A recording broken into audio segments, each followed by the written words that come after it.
The participants in the plan that I'm looking at implementing to start out with will be in the high school. In Montpelier, that's grades 9 through 12, and I have a couple of reasons for choosing to start with this. First of all, in the high school, we have a very high population of younger teachers. These are staff who are very technology literate, staff who want to use technology in their classrooms, some staff who have already began the process of using learning management systems, or even in some cases partially flipping their classrooms to be more online. And so the transition for those staff is going to be much, much easier, which will hopefully make it easier to implement the plan that I'm sort of proposing here. Secondly, there are more students at the high school level who already have devices of their own, and so to get to a one-to-one ratio will hopefully mean a lot less cost to start out with for the school, because there are already so many devices at the high school level that students own. And then also just a high percentage of the population in the high school, many students just possess a basic technology literacy already, so that kind of gives us an advantage as well. For planning and purchasing, I'll kind of go through how I'm planning the program, implementation line, how I propose getting to that one-to-one ratio, and then also how we need to update our policies in some way. So the details. This program will be kind of a hybrid format in the way that we'll get to a one-to-one ratio. It's going to be a combination of BYOD and district-owned devices. The students will have to apply in advance for school-owned devices. If they want to have a Chromebook the following year, my proposal is going to be that they must apply by May 31st so that the district has enough time to get those purchases made, have them there, and have them ready for the school year to start. They'll apply as needed, and again, this will be implemented from grades 9 to 12. As far as educational uses, with this program, the sky is the limit, as you all know already, but sort of the ones that I'm going to focus on will be the use of Moodle, because we already have a district license for that, the use of course sites, because it is a free LMS and it will give staff sort of the option to choose, and then also really focusing on Google Drive as far as sharing documents, working collaboratively with students. And so teachers can kind of use any combination of those technologies. As you know, there are really just limitless capabilities for research with the internet, but it's also going to include lots of discussion and lessons with students about how to do that research both ethically and to look for reliable sources. Finally, there's always that potential to use technology for both formative and summative assessment, so really having teachers focus more on that.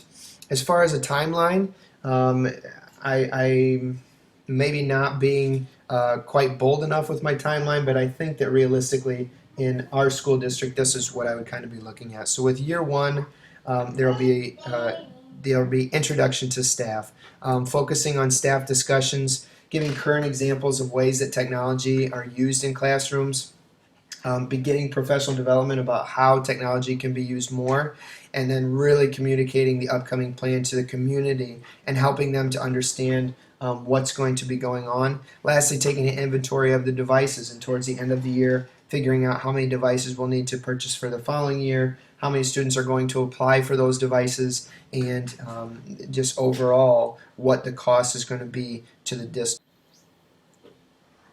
So in year two, then, the idea for the plan is to actually begin a pilot program.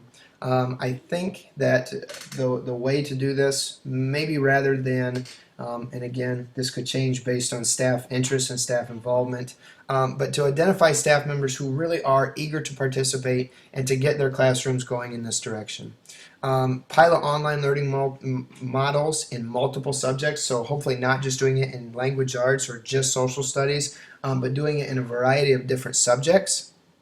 And then continuing professional development with all staff, not just with those who are involved in this pilot project.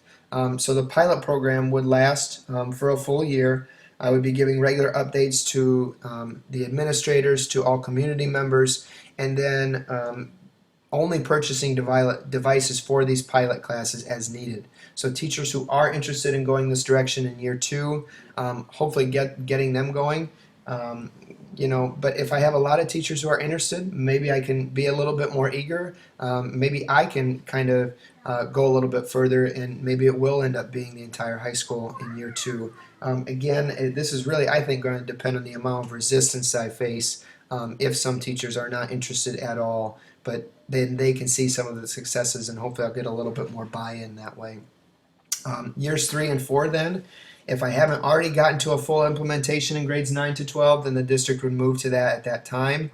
We would have reports on the pilot programs, and then hopefully set up those pilot teachers as what I'll call experts, people who are there, they're a resource, they can easily be accessible to other teachers, and hopefully they're willing to help them through the process as they begin to implement as well.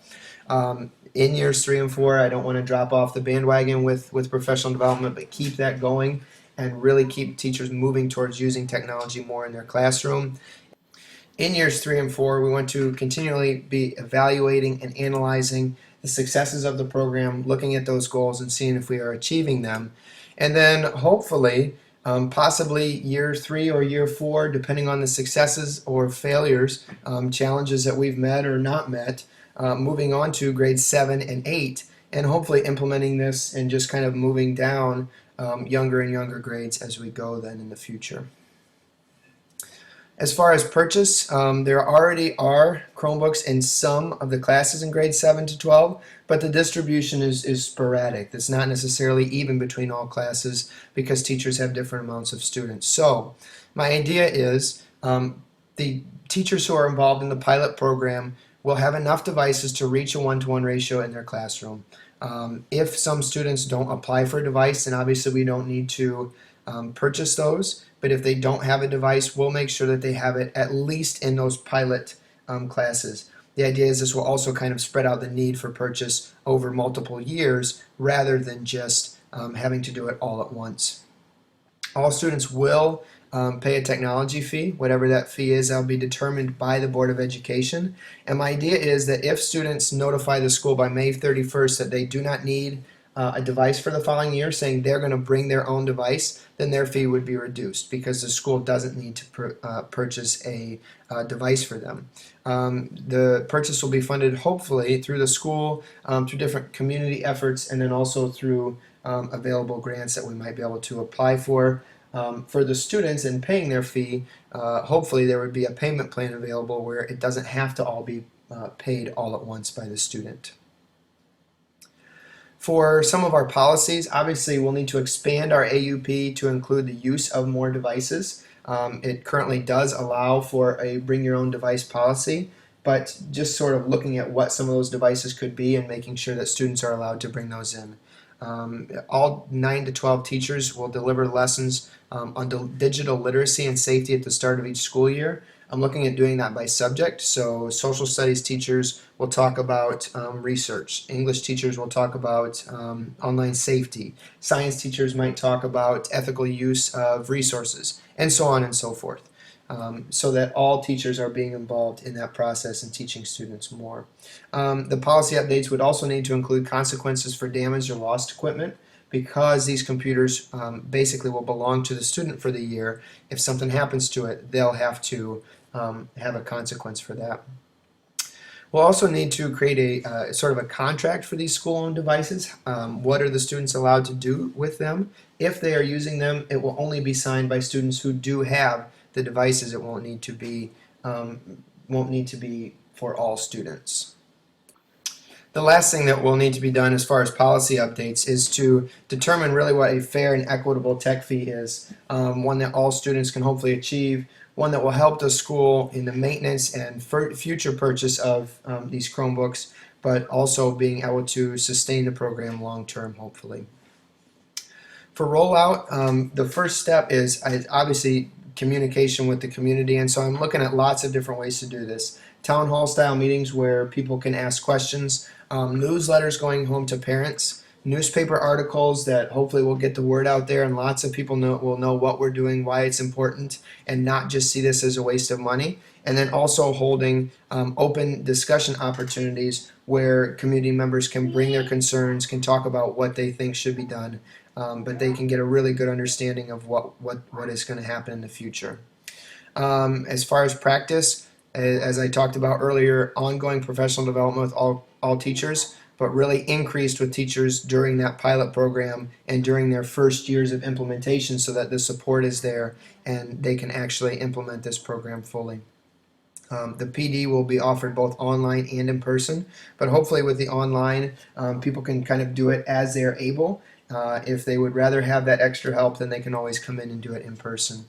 The staff will complete actually using those target technologies. So using Chromebooks, they'll do the online learning using learning management systems so that they're getting a good feel for it as they learn about those different technologies. As I said, that professional development will be leveled based on pre-assessment data, so looking at what the teachers already know, and then hopefully being able to use information from that pilot program to inform full implementation both in the high school and in other grades when we're moving to that. Evaluation I look at as really an ongoing process. So some different types of evaluation that I would look at, both staff surveys to see what they think and their opinions of the program, but also lesson plans to see how they are using these different types of technology. Student surveys both in and out of the pilot, so what students think of class if they're in the pilot program and what students who are not in the pilot program think as well. So hopefully getting kind of some different information from both of those groups. A student grade comparison with students in and out of the program, behavioral referral comparison, and if that is changing at all, and then both in and out of school assignments will be considered. So if they are doing work in school or out of school, that all will go into kind of that evaluation process. As well with adjustments, I feel like this is going to be a really ongoing process, not something that's just going to happen in the first year or even 2 years, but as we learn more, adjustments will hopefully be an ongoing thing. So the pilot program is planned for the first year. It's possible that it will take less than a year. It's possible that more teachers will be involved, and so it's not really a pilot program, but that first year may be full implementation. The evaluation process, just like the evaluation process as it takes place throughout to adjust the program as needed, hopefully that those adjustments are just ongoing and we see that throughout our evaluations. The results of the program ideally would be used to, as I said, scale to the entire high school in years 3 or 4. If we have more teachers implementing in year 2 than I am expecting, maybe this is scaling to 7th and 8th grade in years 3 and 4. But again, that's kind of hard to determine in advance. So that's something that we'll kind of have to determine as we get to it. Lastly, the results in the high school will determine how quickly this program is rolled out to other grades. The goal eventually is to get to K to 12. But as I have said earlier, this program is going to start out in the high school. So hopefully after viewing this, you get a really good idea of what my plan is. Especially for classmates, obviously, this isn't how I would quite end a presentation. But to any of you who view this, I very much appreciate your time. I know it does take a little bit of time to view, and I also very much appreciate your feedback. Thank you.